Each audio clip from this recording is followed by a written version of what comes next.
Welcome to the Reinventing the White Coat podcast, where we delve into conversations aimed at helping you foster a healthy relationship with your career and yourself. If you're a physician feeling unfulfilled or burned out, or want to prevent yourself from going down that path, then this podcast is for you. I'm your host, Jennifer Scher, pediatrician, chief wellness officer, and executive and life coach. Sit back and relax as we explore ways to live your best life and have a career in medicine.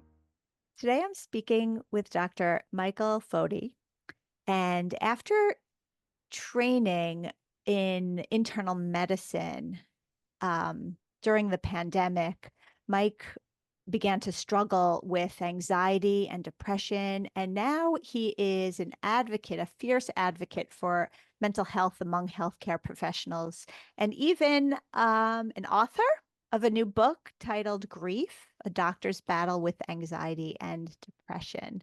So, Mike, I am really so excited to have you here today, and welcome. Thank you. Thank you. Yeah, I'm happy to be here. I love your podcast. So thank you for having me. Oh, thanks so much. This is such a challenging thing, I imagine, to be vulnerable and talk about publicly. And I want to just thank you, first of all, before you dive into your experiences and how you're really sharing this in the service of others. So thank you. No, I appreciate that. And yeah, it was definitely difficult in the beginning, and it's gotten much easier and easier because of the feedback I've been getting from those who have resonated with my story. So it's they've made it easier for me, and really, when you say fierce advocate, they've made me the fierce advocate because I want to help so many people. Oh, great. So I guess I'm going to throw this at you of where do you think would be most useful to start this conversation?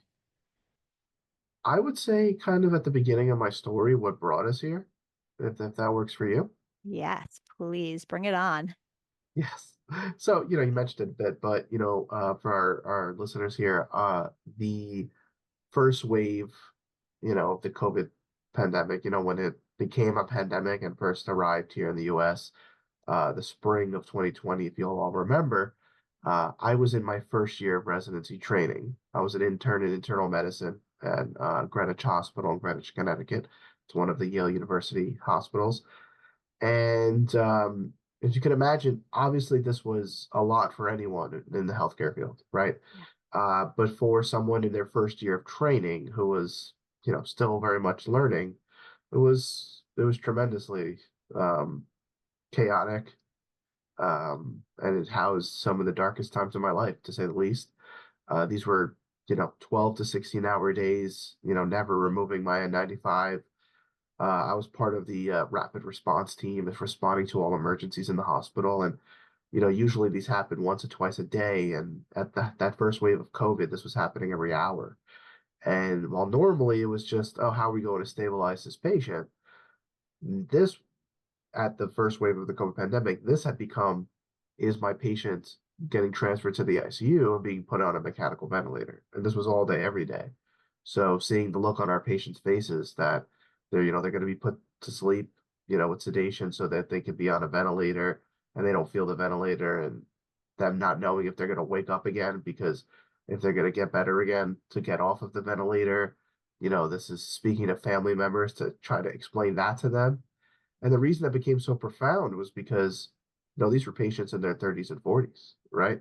So when I was doing this prior to COVID, oftentimes these were older patients that it was not that it was easier to explain, but you had more reasoning, right? Like an older patient with heart failure, or an older patient with pneumonia, and it was something I had more of a grasp on to explain to the family and the patient. But to explain to someone in their early 30s Yeah. that their lungs are so inflamed that they need to be put on a ventilator, So you wait, know, Mike, timing yeah. wise, so you start residency in July still, right? That's the Yes, yes. So right. So this is the July, second August, half. September, October, November, December, January, February, March. So you had almost 9 months of sort of normalcy, Yes, right? To compare that's it right. to its.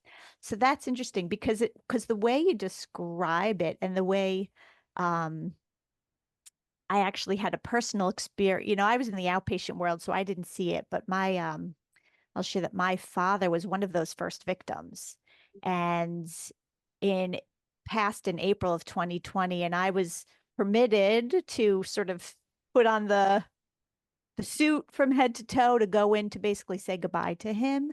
And Or walking onto that ward, I felt like it was like a mash, like a mobile, like it was the codes being called overhead, and I couldn't even believe, I thought it was a war zone. It felt like a war zone. And I can't even imagine being a first year yeah, resident pulled into that.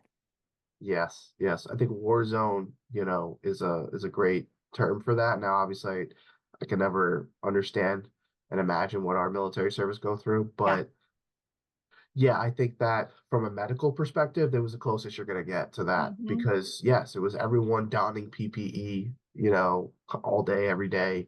This was again emergencies being called on the hour, every hour, if not more frequently, patients being wheeled down to the ICU constantly. So yes, yes, it very much was and felt that Yeah. way. So yeah, to be, I had that perspective of what a bit of normalcy was, and then that happened, right? Yeah. So it was, yeah, it Yeah. was, it was very So what difficult. was your sort of trajectory or plan up until that point? And then how did it pivot for you um, after this experience? In terms of my career. Yeah. Yeah, I mean, that didn't change too much based on the pandemic. I mean, I knew that I wanted to do primary care. I actually wound up later falling in love with academic medicine Hmm. once I became a senior resident. As you say it now and as you ask me, it's interesting, kind of on the spot as I'm thinking about it. I had to very much take on a leadership role because once I shifted over to my senior resident role, I had, interns coming in to COVID. So not only was I a senior resident, but I had the COVID experience that nobody had basically at that point. Yeah. And that leadership role went into kind of an academic role where I was teaching our interns and teaching our students. So, as you say it now, maybe, yeah, maybe the pandemic shifted me into academia because of that leadership and advisory role that I took on. And I love teaching our interns and our students. So, yeah, it probably had an effect. Yeah. All Yeah, right. So then what? Do you want to focus a little bit on the impact it had on your mental health and how that turned into your book? 100%. Yeah. Just to add to that, um, at around the same time, my mother actually also passed away relatively suddenly as well. Oh, She was so 54 sorry. years old. Thank you, I appreciate that. She basically died of what we found to be stage 4 lung cancer. She had been previously healthy, but it hit her like a ton of bricks real quick, and she passed away within 2 weeks of diagnosis. And so that added to the many dark moments I had been dealing with at the time during the COVID pandemic. So once I then graduated residency is when my mental health journey really began.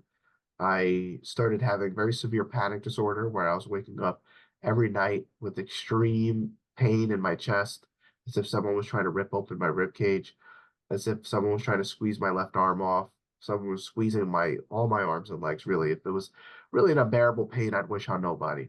And Wow. eventually it would remit within about an hour, and uh, I'd wake up in the morning and have an intense fluttering in my chest, and really my confidence had been shattered. And this continued for months. And, I initially blamed it on my job actually, because I had started out my first job at a residency was actually being a residency preceptor Hmm. in an internal medicine program. And so I thought, well, maybe this was too much for me right out of residency. I don't know. I mean, I didn't understand why this was happening. This had never happened to me. But I switched jobs and went into general primary care, and it continued. And I started losing sleep over it because I couldn't sleep because of the panic, and I was calling out early and having my colleagues cover my patients because I thought I was sick, and it just continued to a point where I wound up landing in the emergency room because I had a really bad panic attack that wouldn't go away, and I thought, well, maybe this is my heart.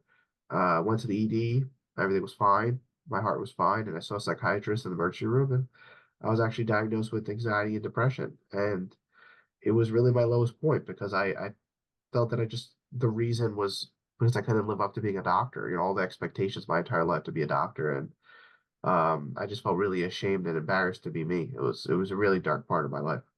Oh man. But this was after. Did they think it was in any way, or do you think it was any way like almost like a PTSD, or was this completely, do you think that the pandemic piece was a sort of separate and um Yeah, in a way, it was kind of like a PTSD. So I had never really processed the loss of all my patients during COVID and what I witnessed, that chaos you mentioned. I didn't really get to grieve my mother's loss because days later I went right back to the hospital to work. Mhm. And the psychiatrist told me, she looked at me and she said, Michael, look what you've dealt with in the last 3 years. You haven't processed any of the grief of your patients and your mom. And this is now coming back, right? And Yeah. it made sense. And so, I saw my primary care doc. He started me on an antidepressant. I was referred to a psychologist who I saw every week, and I put in the work on me, and it was the best thing I could have ever done. Yeah. They when we talk about the stress response, right? Yeah, I've read a lot about how um if you don't have to necessarily complete it at the time of the stress, but you have to at some point sort of shake it off, whether that's physical activity. Like the image I remember reading about was you can see two swans or two ducks in a pond fighting, and then they do their fighting, and then they shake it off, they physically shake it off, and they swim yeah, off. And we as wow, humans don't often do that shake it off process, the emotion all the way through, and it gets stuck and it causes all these physical symptoms. So um we're animals just like everybody else, but we compartmentalize and we don't process, and then we get anxiety full on. Gosh. yeah. So what did you do? You got diagnosed. You clearly seem to have figured out a new path for yourself. Yeah, yeah. I started seeing the psychologist every week, and obviously I was on the medication as well. And it was the best thing because I did a lot of introspection. I was finally able to, as you said, sit with those emotions. It's a great way that you put it because it's true, like that's the shaking off that you mentioned. It's Mhm. exactly right because I had buried it in and I didn't actually process any of it. And so what my psychologist allowed me to do, both in her office and then it was kind of part of homework that I did, this was cognitive behavioral therapy, was she taught me how to sit with the emotions. And, she used the term survive them. And I What, love that I'm term sorry, what because term? survive the emotion. She Okay. believes that. The reason being is you have to experience something to survive it, right?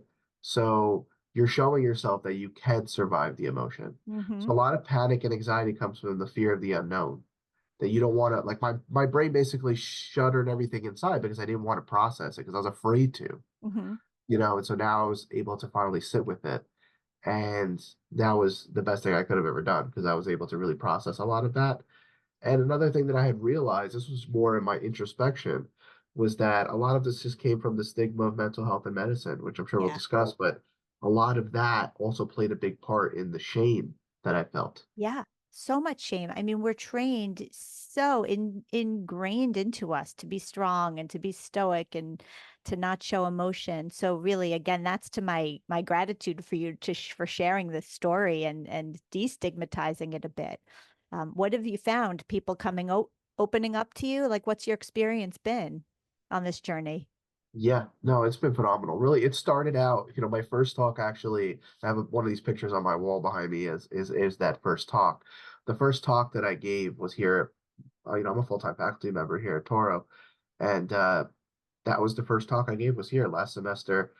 I found out that we had a wellness committee run by our students, and I thought, well, maybe this is something therapeutic that I can share my story. And so I did. They set up a presentation for me, and there were maybe 20, 30 students there, and it was met with such positive feedback. I had students coming up to me immediately after I stopped talking. One of my students, he hugged me. I was like, I couldn't believe it. And many students came up to me after and said, I'm dealing with a similar thing, and it's so nice to hear from someone that I, hope to be in their shoes and that they went through this and are speaking up about it. And from there, it just snowballed. Then, the other campuses wanted to hear the story as well. And then I've been speaking at a bunch of different medical schools and regionally and nationally, and it's continued on and on. It's been Yeah. phenomenal. Well, I'm really sorry you went through this, but I am grateful that you've used it Yeah. as a platform to, spread the Yeah. message. Didn't you also do something with the Surgeon General? Yes, yes. Thank you. I mean, Yeah. that's huge. Yeah, yeah. So one of the talks that I've done, it's probably one of the biggest honors of my life, is I was invited by the National Academy of Medicine to speak at the inaugural Health Workforce Wellbeing Day, which is basically spearheading the Dr. Lorna Breen Provider Protection Act. For those who may not know, Dr. Lorna Breen was an emergency medicine physician who unfortunately took her life at the height of COVID. And now the Provider Protection Act, in her honor, is going to award grants to hospitals and healthcare systems to basically campaign on mental health for their employees and provide resources. And so anyway, so that was the event, was to kick that off. And I was able to I was introduced. I never thought this would happen in my life, to be introduced by the U.S. Surgeon General and speak about physician wellness and have his commentary about my talk after. I have a picture of me and him kind of side by side. It was unbelievable, unbelievable. So, yeah, it was an amazing experience for sure. Yeah, he's pretty inspirational. We have a Yes. good Surgeon General this time around.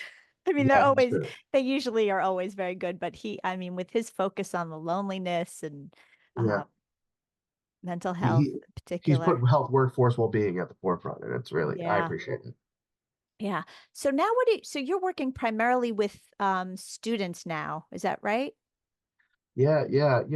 I've fallen in love with medical education, and I could easily go back into practice. I'm definitely much more recovered now in terms of my mental health, where I know I could easily go back to do it, but Mhm. I just don't have that itch to go back and practice. And I really just love teaching. I love medical education.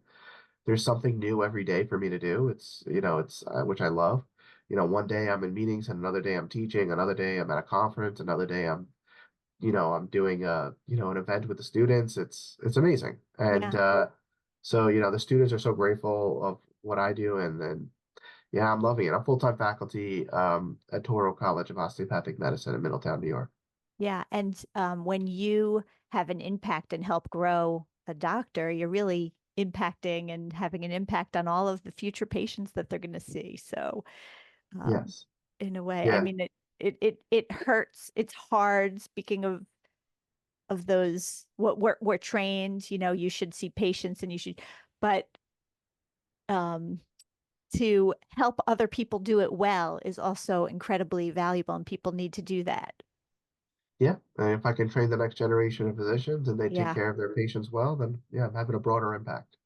And in a preventive way, I mean, you're training them also um, with their mental health, not just their academics. I feel like our training, at least when I was in training, was very, very book. There wasn't a lot of leadership stuff or communication, and you have that leadership and mental health piece integrated to your training. Yeah. Yeah. I mean, wellness is definitely at the forefront here at our institution. We do a great job about that. We actually just so one of my leadership positions that I have outside of Touro is I'm involved with the National Alliance on Mental Illness. I'm the vice president for our local chapter in Orange County, New York. And what they have is you can bring NAMI, or National Alliance on Mental Illness, to different medical schools. So it's called NAMI on campus. And we just got approved a month ago to bring NAMI on campus here to Touro. So in addition to the Wellness Committee, we have, the National Alliance on Mental Illness here at Touro as well. And so this coming fall, we have a bunch of events we're planning that we're going to be doing for the students, as well as, in the county, community service as well. We're going to be doing what's called NAMI Walks, which is a marathon in honor of, NAMI and its goals really, to provide resources on mental health. I'm going to be doing a guided meditation for our students here. So it's all good stuff. Yeah, NAMI's a great organization for sure. You Yeah, had yeah, mentioned your when we spoke when we first met, you mentioned your informal cafe. yes. So that is called Cafe Foti. So it started as something, last semester I thought, students love coming to me and talking to me, but if I can create like I don't know, something that they feel like it's a safe space to come in and talk and, you know, give it a title or something, maybe I don't know how it came to me, but it just did. And I said, I love coffee. I have a coffee machine in my office. I said, let me call it Cafe Foti. So I put some flyers around and, what turned into like a specific time period once a week came to Cafe Foti's basically whatever in my office and my door's open. And they fell in love because I provide snacks and coffee, but that's not even why. They come in more than half the time, not even for that, but just to chat. It was like I said, really create a safe space where they can, you know, ask for career guidance in their classes, just talk.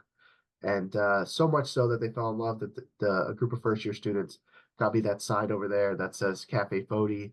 That's on my wall. It lights up. It's unbelievable. So yeah, they've definitely fallen in love with it. So what would be your hope for um, future of medicine and healthcare as it My relates hope, to this? Yeah. yeah, my hope would be that we campaign on mental health for our health workforce and our medical students at every healthcare system and in every medical education institution around the world. It should be a major campaign so that students, residents, fellows, attendings, anyone in healthcare, nurses, PAs, that they feel empowered to get the help that they need. That they, a good friend of mine who, his name's Chris Stower. Shout out to him. He told me yesterday. He said we recover out loud, so others don't suffer in silence. Oh, I love that. Yeah, shout out Wait, to let Chris. me And say it again. yeah, We yeah. recover out loud so others don't suffer in silence. Yeah. Yes. Yes. Yeah. Shout out to him and Mind Split Cafe. They're wonderful. And yeah, and so I think that's unbelievable. And that's what we have to do is we have to campaign on this. We have to share our stories, speak up, normalize that Hmm. mental health is just part of the human experience. Like you suffer loss and you grieve, you could develop mental illness. And that's again, it's part of being human. So Doctors, if just like anyone else, are human. Yeah, if people listening or people realize that they do have a need, where do you send them? I mean, it's hard Well, to connect with resources. What's your advice on a practical level? yeah, I mean, I think NAMI has a plethora of resources, so I definitely direct them there. Plenty of different, like I said, podcasts and shows that I listen to that I think are phenomenal, provide practical tips and resources and guests that speak on mental health, like Mind Split Cafe that I mentioned. And here, my students, we do have a behavioral health center and a wonderful social worker that I direct them to, obviously, and um, you know, trying to do the best I can. But it takes all of us, really. Yeah. So tell me, Mike, what do you do for your fun and enjoyment and the good stuff in life? You really, honestly, spend time with my family. I mean, that's like my wife and my children. I think it's the try to be present with them and spend time with them. One of the things that my psychologist told me when I was trying to recover from my depression is you have to spend time being present doing something you love. And I had to think about that. I was like, well, I love being with my family. My wife and my kids are my everything. And yeah, that's my best. Yeah. And do you find work bleeding into home at all? Yes, but that's my own doing. I have a great job and they really provide a great system of, allowing us, it's very easy to have a good work-life balance with my position. But I love my job so much that I tend to bring it home. Hmm. Which is not the worst thing, but I'm still trying to work on that Yeah. because, it's something that it's important to be Yeah. present at home. So yeah, for sure. So, what advice do you give to your students early on to try to prevent them from going down the path? Yes, we want to identify the ones who are suffering and get them help, but do you have strategies and teachings for prevention? 100%. A lot of the students come up to me and they're worried about burnout and they haven't even gotten there yet, Hmm. right? So, I talk to them about it and it's twofold because there's a system issue and then there's providing resources at the individual level. So obviously I always tell them, make sure you take care of yourself. You can't heal others unless you first heal yourself. I tell them this all the time. And so always, don't feel it's a weakness. Get the help that you need. But I also instruct them that once they go into their careers and after they finish residency, never feel that you can't pivot. This degree allows us to pivot into a lot of different things. A lot of people have different hybrid careers now, Yeah. where maybe they're doing locums, and then they also do a lot of other things and, entrepreneurial or academic, such as myself or anything really. There's a lot of things you could do. At the end of the day, I tell them you're going to spend so much time doing it. Make your life what you want it to be. I tell them that all the time. And so that's my that's my best advice I can give them. Yeah. It's funny. One of my favorite people to listen to is actually Oprah. And Oprah Mm. talks about how you will hear whispers of your mind and body will talk to you in whispers when you're not doing what you're supposed to be doing. And those whispers will get louder and louder and louder until they're full on tragedies unless you actually listen. So I think So that's true. great So true. advice. Yeah. Um, Thank you. So, Mike, this was great. What else? Is there anything else that I haven't asked you or we didn't talk about that you think would be particularly useful um, to leave with? Yeah, I mean, if it's okay, I'd love to talk a little bit about my book as well that you mentioned at the Please. beginning. Yeah, Yeah. yeah. So throughout all of this, starting last summer, I started to write down my story. A lot of this, a lot of the intimate patient experiences that still resonate with me today and my mental health struggles. And I was actually just writing them down again for therapeutic reasons. And then it became a book because I was doing all these talks and I said, well, the talks could stop, but the book, a book could really reach a lot of people. And so I continued writing in it, and it's now become a book that, you mentioned grief, a doctor's battle with anxiety and depression, and it's gotten such positive reviews and feedback, and I'm so happy about that. And it's just I'm just trying to reach as many people as I can and empower them to get the help they need. Yeah. So where can people find it? Yes, so grief is on Amazon and Barnes and Noble. Amazing. Yeah. And you probably have a website or something else that you might want to share, or do you? I don't have a specific, but you can always I post all about the book on LinkedIn, so you can always find me on LinkedIn, Michael Foti DO. So that's where I primarily promote about it. All right. Well, this was really, really my highlight of my day having this conversation, Mike. So thank you again for joining me. Thank you, Jennifer. Appreciate it.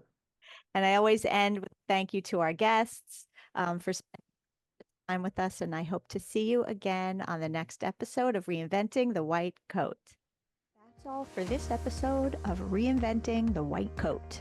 If you enjoyed this conversation, subscribe now so you don't miss an episode.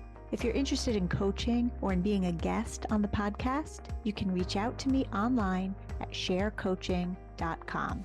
Thanks for listening, and don't be afraid to live your best life.